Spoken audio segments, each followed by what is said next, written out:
Hello friends and my dear students, myself Sonu Pandey and first of all I welcome to all of you in SP5 Study Center with prefix. Okay, तो आज इस video में हम prefix के बारे में discuss करेंगे, है ना। आपके बोर्ड एग्जाम में 3 अंक का प्रीफिक्स आता है, आप ऑलरेडी जान चुके हैं क्योंकि उसका मैं सिलेबस बनाकर अपलोड कर चुका हूँ। तो आज इस वीडियो में हम सीखेंगे उपसर्ग किसे कहते हैं, उपसर्गों की कुल कितनी संख्या है, उपसर्ग कितने प्रकार है और उपसर्ग से किस प्रकार से आपके एग्जाम में जो है क्वेश्चन अराइज किया जाता है, किस टाइप से, है ना। कितने उसके टाइप्स हैं जिस पर आपका जो प्रश्न है आपका अराइज किया जाता है। ठीक है, तो चलिए उपसर्ग क्या है देख लिया जाए। ठीक है, तो उपसर्ग का डेफिनेशन मैं लिख देता हूँ। आपका हो गया कि उपसर्गेण धात्वर्थो बलादन्यत्र नियते प्रहाराहार संहार विहार परिहारवत। इसका मतलब कि उपसर्ग से जो शब्द का, क्रिया का या धातु कहिए, उसका जो अर्थ है क्या होता है, बदल जाता है। ठीक है, उसका अर्थ बदल जाता है, परिवर्तित हो जाता है।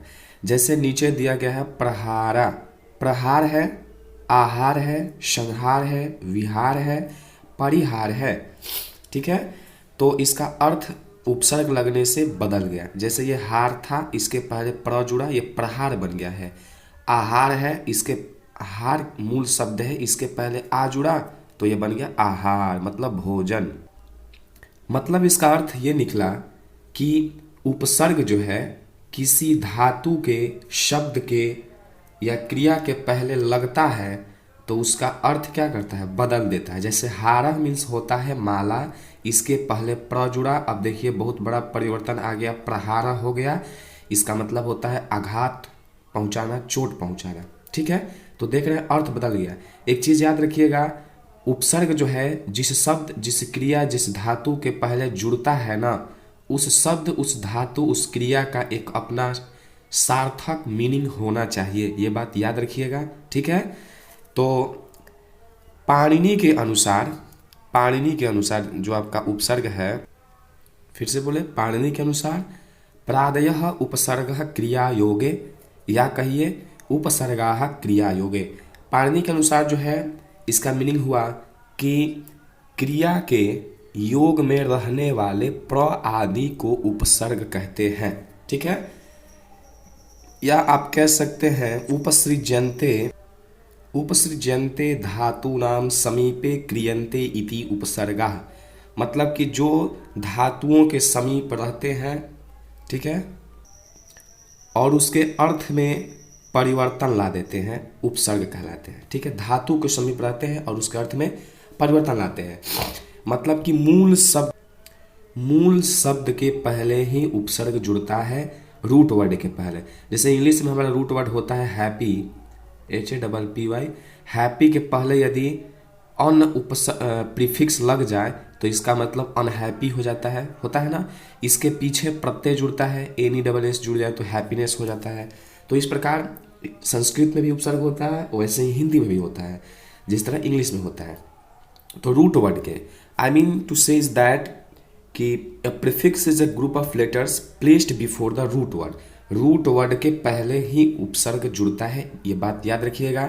ठीक है, चलिए इसका हिंदी लिख देता हूं कि उपसर्ग उस शब्दांश को कहते हैं जो किसी शब्द के पहले जुड़कर उस शब्द या धातु या क्रिया के अर्थ को बदल देता है। मतलब उपसर्ग उस शब्दांश को कहते हैं जो किसी शब्द या धातु या क्रिया के पहले जुड़कर उस शब्द या धातु या क्रिया के अर्थ को बदल देता है। ठीक है, बात समझ रहे हैं। क्रिया खाना पीना, आना जाना, है ना। शब्द तो आप समझ रहे हैं, राम आम श्याम, है ना। तो इन्हीं सबों के पहले उपसर्ग को ऐड किया जाता है। चलिए अब देखते हैं उपसर्ग में क्या। एक चीज ये नोट पॉइंट याद रखिएगा, उपसर्ग में एक शब्द में केवल एक ही उपसर्ग हो, ये कोई जरूरी नहीं, एक या एक से अधिक भी उपसर्ग हो सकते हैं। मतलब एक शब्द में एक ही उपसर्ग हो, ठीक है, ये जरूरी नहीं है, एक या दो भी हो सकते हैं। जैसे देखिए अत्याचार में अति प्लस आचार, इसमें मूल शब्द चार है, उसके पहले भी आ उपसर्ग जुड़ा है और ये तो पहले से अति है ही, मतलब दो उपसर्ग है ना। ये नोट पॉइंट भी याद रखिएगा कि उपसर्ग, देखिए आपके एग्जाम में किस टाइप से प्रश्न पूछा जाएगा। आपका जो टाइप है वो है स्पष्ट दिखता हुआ उपसर्ग, मतलब बिना संधि विच्छेद के। ये कैसे है वो आपको आगे मैं दिखाऊंगा जब उपसर्ग लिखूंगा तब। फिर आपका नेक्स्ट पॉइंट है वो है लुप्त उपसर्ग संधि विच्छेद के साथ, वो भी मैं बताऊंगा। ठीक है। आपका जो थर्ड, ये भी पॉइंट नोट करके रखिएगा कि उपसर्ग, जिस शब्द के पहले उपसर्ग जुड़ता है उस शब्द का अपना सार्थक अर्थ होना चाहिए, ये भी नोट कर देते जो है। मतलब कि जिस शब्द के पहले उपसर्ग जुड़ता है उस शब्द का अपना सार्थक अर्थ होना चाहिए, जैसा कि मैंने शुरू में बताया है, लिख भी दिया। फिर आपका नोट रखिएगा, मूल शब्द पर आधारित प्रश्न आपका एग्जाम में पूछा जाता है, बस यही चीज़ है। अब देख लिया जाए उपसर्गों की कुल कितनी संख्या है। ठीक है, तो उपसर्गों की कुल 22 संख्या है। कौन कौन से हैं लिखता हूँ, वो संख्या क्या है। वो उपसर्ग आपका जो 22 है मैंने लिख दिया, प्र, परा, अप, सम, अनु, अव, नीश, नीर, दूस, दूर, वी, आ। इसको आ बोलते हैं। अंग जो है आपका शब्द में लुप्त हो जाएगा। नी, अधि, अपि, अति, सु, उत, अभि, प्रति, परि, अप। ये 22 आप याद रखिए। इन्हीं 22 से आपका जो है पूरा उपसर्ग समझ में आएगा। जब उपसर्ग कहा जाएगा तो आपका दिमाग जल्दी से अपने दिमाग में इमेज करिएगा कि शब्द के पहले इन्हीं 22 को देखना है। प्रत्यय जब कहा जाएगा तो किसी शब्द के फटाफट पीछे जाकर देखिएगा। तो उपसर्ग जब पढ़ाऊंगा तब, प्रत्यय जब पढ़ाऊंगा तब। अभी उपसर्ग है तो उपसर्ग में आपको जब कहा जाए तो किसी शब्द के जस्ट पहले ही देखिएगा इन्हीं 22 को। ठीक है, चलिए जो जो ऊपर टॉपिक नोट करवाया हूँ ना उस टॉपिक के अकॉर्डिंग अब आपका एग्जाम्पल देता हूँ। ठीक है, चलिए पहला जो था स्पष्ट दिखता है उपसर्ग ना, उस पर देख। चलिए, स्पष्ट दिखता हुआ उपसर्ग मैंने लिख दिया संधि विच्छेद के बिना। सॉरी भूल गए, संधि विच्छेद के बिना। जैसे देखिए गच्छति मतलब क्या होता है, जाता है। तीतः अंति, सीधता मतलब लट लकार, लिट लोम, विधिलिंग, और इस तरह मतलब 5 लकार पर आपका जो है वो उपसर्ग जो है शब्द के, इसे 5 लकार जो है ये शब्द है, ये 5 लकार पर चलता है और इसके पहले जो है उपसर्ग जुड़ता है। तो लकार से आपको केयर नहीं करना है, आपको बस उपसर्ग पढ़ना है। ठीक है, लकार जब मैं पढ़ाऊंगा उस दिन उस वीडियो में बताऊंगा।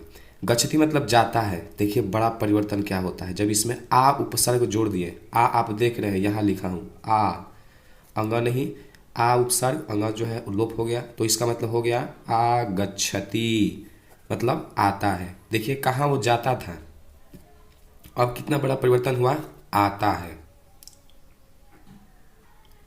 और ये लिखने का मतलब क्या है, देखिए इस जब कहा जाएगा आगच्छति में कौन सा उपसर्ग है, तो अब क्या देखिएगा फटाक से फटाफट अपना जो है वो देखिएगा ना, आ एकदम दिखता है ऊपर। उपनगरम जब दिया जाएगा और पूछा जाएगा उपनगरम में कौन सा उपसर्ग लगा है, तो आपको दिख ही रहा है एकदम स्पष्ट कि उप जो है इसके आगे जुड़ा है, उपनगरम हो गया। अगर हारह मतलब मैं बताया हूँ ऊपर माला होता है, इसके पहले आ उपसर्ग जुड़ जाएगा, आहारह हो जाएगा, इसका मतलब भोजन हो गया।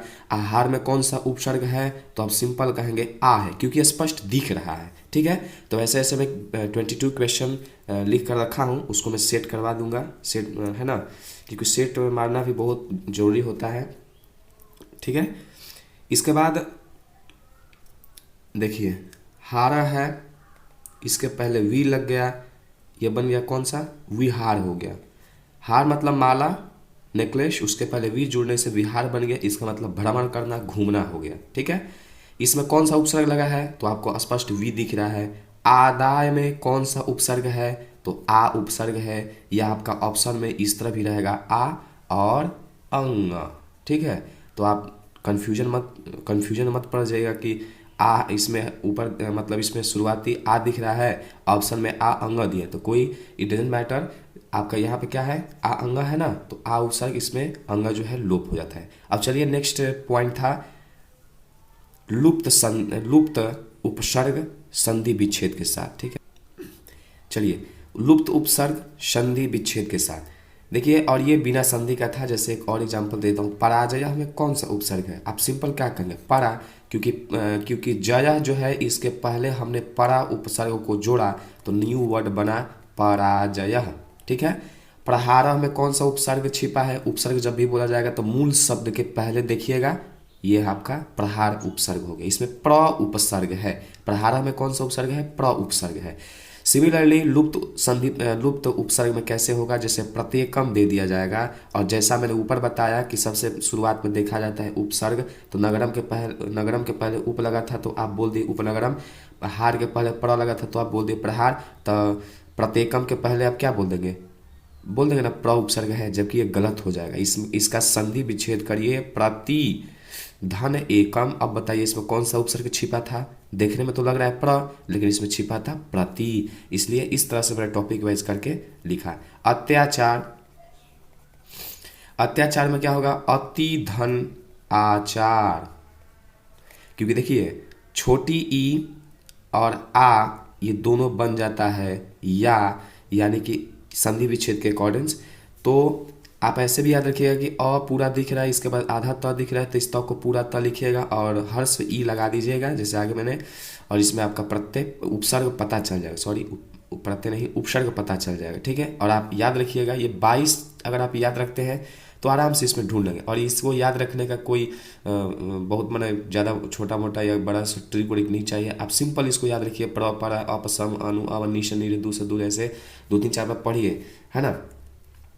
इसके बाद और लीजिए समधनहारः, इससे क्या बनेगा? कौन सा, इसमें कौन सा उपसर्ग है? नया वर्ड क्या बनेगा? हारा के पहले सम जुड़ने से ये बन गया संहार। कैसे हो गया इसका परिवर्तन संहार? देख लीजिए। होता क्या है कि ये जो म है ये अनुस्वार का रूप लेता है ना। मतलब कि इस म के बाद अगर उस वर्ण या अंतस्थ वर्ण आए तो वो अनुस्वार का रूप ले लेता है। उस वर्ण बोला जाए तो तालव्य स, मूर्धन्य स, दांतव्य स और ह। अंतस्थ वर्ण बोला जाए तो य र ल व। ठीक है। तो वो सब छोड़िए, संधि में पढ़ाऊंगा। आप ऐसा याद रखिए कि म हलंत वाला है, ये अनुस्वार का रूप लेता है। तो अब इसमें जरा बता दीजिए संस्कृत में कौन सा उपसर्ग है? तो आप देखते आराम से बोल देंगे कि सम लगा है, क्योंकि म अनुस्वार का रूप ले लिया है ना। अगर इसी तरह मैं दे दूं, ठीक है, इसको नीचे करते हैं, शम धन सारह, तो इसमें कौन सा नया वर्ड बनेगा? संसारह। ठीक है। तो देखिए इसमें जो है छिप गया है संधि के अकॉर्डिंग्स, इसलिए लुप्त उपसर्ग संधि विच्छेद करेंगे तब आपको पता चलेगा। तो आपका संसारह में कौन सा उपसर्ग था? शम उपसर्ग है, अनुस्वार देख रहे हैं ना। चलिए आगे है व्याकरणम। व्याकरणम में कौन सा उपसर्ग है? तो इसका देखिए संधि करिए, वी प्लस आ प्लस क्री धातु है प्लस ल्यूट प्रत्यय इसमें लगा है, नम से अंत हुआ है, तो व्याकरणम में वी उपसर्ग है। देख रहे हैं ना, इस तरह पूछा जाता है। आप कमेंट में बताइएगा पर्यावरणम में कितने उपसर्ग है और इसमें कौन सा उपसर्ग लगा है। ठीक है, ये आपके लिए वर्क है। और देखिए आपका मेन एग्जाम पर्यावरणम में, ठीक है। और ये लीजिए स्वागतम। स्वागतम में कौन सा उपसर्ग लगा है? तो आप देखिए वा कब बनता है? सु, छोटा उ आए सु प्लस अगर आ रहे आगतम, तब ये बनता है स्वागतम। मतलब छोटा उ प्लस छोटा उ और आ मिलकर बनता है वा, इसलिए ये संधि विच्छेद के अकॉर्डिंग्स हो गया। ठीक है। तो स्वागतम में याद रखिए सु उपसर्ग लगा है ना। आगे देखिए मूल शब्द। मूल शब्द में पूछा जाता है, जैसे विहार है, विहार, इसमें मूल शब्द क्या है? वी उपसर्ग को निकाल दीजिए, आपका जो बचेगा शब्द वो आपका मूल शब्द होता है। ठीक है। और उपनगरम में, अत्याचार में, संहार में, इस तरह इसमें कौन सा मूल शब्द है? तो अपना सम उपसर्ग को निकाल दीजिए, बचा आपका हारा, यानी मूल शब्द हार हुआ। इस प्रकार आपका बोर्ड एग्जाम में पूछा जाता है। चलिए अब प्रैक्टिस सेट किया जाए। प्रैक्टिस सेट के अकॉर्डिंग से आपका जो कॉन्फिडेंस जो है वो दोगुना हो जाएगा और जो अभी कन्फ्यूजन है वो क्लियर हो जाएगा। ठीक है, आइए बिल्कुल उसी अंदाज में बताया हूँ। स्पष्ट दिखता है उपसर्ग बिना संधि। पराजय में कौन सा उपसर्ग लगा है? जय का अपना शाब्दिक अर्थ होता है परा, आपका ऑप्शन ए होगा। प्रचार शब्द में कौन सा उपसर्ग लगा है? तो प्र लगा है, चार का अपना मीनिंग होता है प्र है, ऑप्शन सी होगा। अनु उपसर्ग किस शब्द में नहीं लगा है? अनु, अनु इसमें दिख रहा है, अनु इसमें भी दिख रहा है, इसमें एनोटी नहीं होगा। अनिच्छा आपका ऑप्शन बी होगा। निवेदनम शब्द में कौन सा उपसर्ग लगा है? नीह, ये तो कोई उपसर्ग नहीं है, मैंने नी लिखवाया है, ऑप्शन आपका डी होगा, क्योंकि निश और निर्निश भी नहीं होगा। आप स्पष्ट देख रहे हैं, दिख रहा है स्पष्ट। प्रति उपसर्ग से कौन सा शब्द बनेगा? प्रतिकार, प्रीतिकार, प्रातिकार, प्रकार, प्राति, प्रीति नहीं होगा, प्रति पूछा जा रहा है, प्रति आपको स्पष्ट दिख रहा है, ऑप्शन ए होगा। आलोकयति पद में उपसर्ग कौन सा है? आ, अनु, अति, सु, ये तीन तो इसमें दिख ही नहीं रहा है। उपसर्ग पूछा गया है तो लोग कहते हैं कि पहले देखिए आ है, आ अंग, मैंने बोला है कि अंग क्या होता है? लोप होता है, ऑप्शन ए।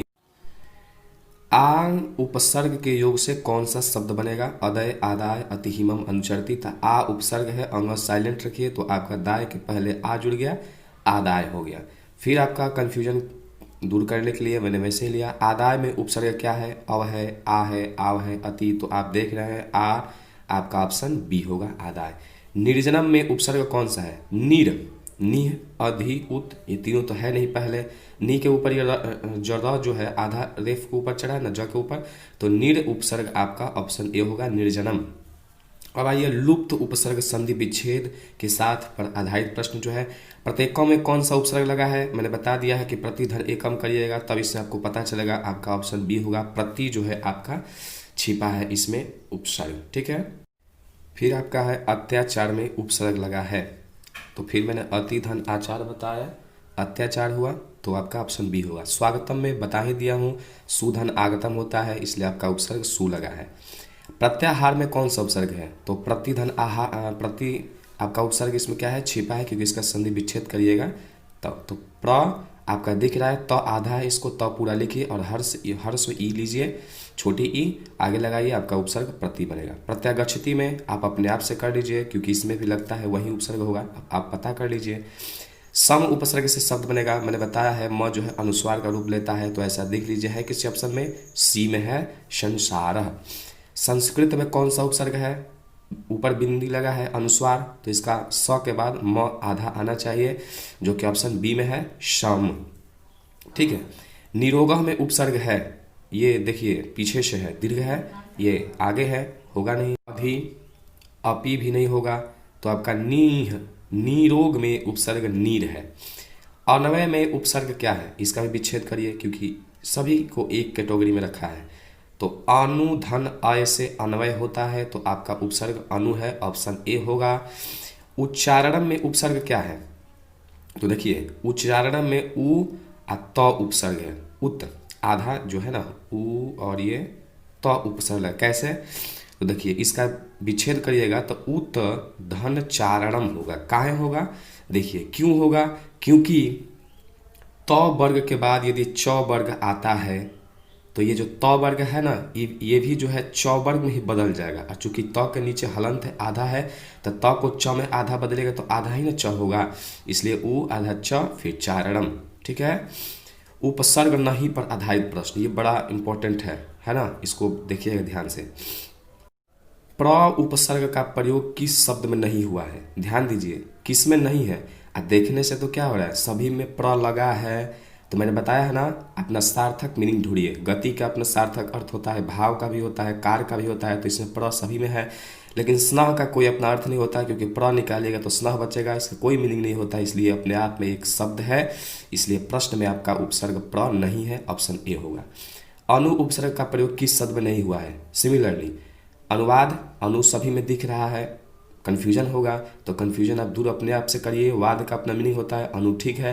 कृति का भी होता है कि अयम कालिदासस्य कृति ही अस्ति, तो अनु भी ठीक है। शासन का भी अपना मीनिंग होता है, इसलिए अनु यहाँ सही है।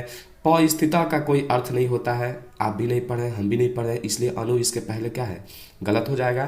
तो अनुपस्थिता एक अपने आप में शब्द है। ठीक है, मूल शब्द पर आधारित प्रश्न, विहार में मूल विहार में जो मूल शब्द है वो क्या है? वी उपसर्ग को निकालिए, हार बचेगा, आपका है कहीं ऑप्शन ए। ठीक है, तो आप देख लीजिए, पराजय में परा उपसर्ग है, ये बिना संधि विच्छेद पे है। प्रचार में प्र उपसर्ग है। ठीक है, और पर्यावरण में आपको दे ही दिया हूँ, कमेंट करना है। तो चलिए अब मिलेंगे नेक्स्ट वीडियो समास कंपाउंड के साथ। तब तक के लिए बाय बाय, टेक केयर, खुश रहिए, स्वस्थ रहिए, हंसते रहिए।